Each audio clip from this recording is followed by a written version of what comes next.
සුබ උදෑසනක්. මට කාලයක් තිස්සේ ඕනකම තිබුණා ලූණු, අල, ඒ වගේම සුදු ලූණු දාන්න ලස්සන බාස්කට් කීපයක් ගන්න.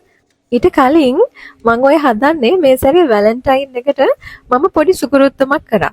මම ඒක කරන හැටි ඔයාට පොඩි වීඩියෝ එකකින් පෙන්නන්නම්. ඔයාටත් පුළුවන් මේ විදිහේ හાર્ට් වැලක් එල්ල ගන්න ගෙදර. හරි අපි කතාවට යමුකෝ. ඇත්තටම මට උවමනා වුණේ නැහැ ප්ලාස්ටික් දේවල් ගෙනල්ලා ගොඩ ගහ ගන්න. මගේ ඔළුවේ තිබුණේ මෙන්න මේ වගේ බාස්කට් කීපයක්. ඒක මම ගොඩ කල් හිතුවා මේවා ගොඩ කල් පාවිච්චි කරන්න පුළුවන් වේද එහෙම කියලා. නමුත් මේකේ මිලත් එක්ක මම හිතනවා ටික කාලයක් පාවිච්චි කරත් කමක් නැහැ කියලා. ඇත්තටම මගේ හිතේ තිබ්බ විදිහටම වැඩේ කරගන්න පුළුවන් වෙච්ච නිසා අවංකවම හරිම සන්තෝෂයක් දැනෙනවා මට. මේකෙන් කුස්සියට මගේ පැන්ට්‍රි එකට අලුත් එළියක් ආවා කියලා මට හිතෙනවා. මගේ ජීවිතේ මම කවදාවත් හිතුවේ නැහැ කුස්සියට මොකක් හරි පොඩි සුකුරුත්තමක් කරලා ඒකෙන් සතුටු වෙන්න පුළුවන් වේවි කියලා. හැබැයි දැන් මම එහෙම මිනිස්සෙක් වෙලා ඒක නෙවෙයි වැලන්ටයින් එකකට හાર્ට් එකක් එහෙම එල්ලගෙන ඉන්නේ.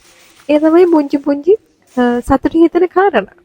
අනිත් දේ තමයි මේ බාස්කට් තුනෙන් කුස්සියට පැන්ට්‍රියට පොඩි වින්ටේජ් පෙනුමක් පරණ පෙනුමක් ආවයි කියලා මට හිතෙනවා.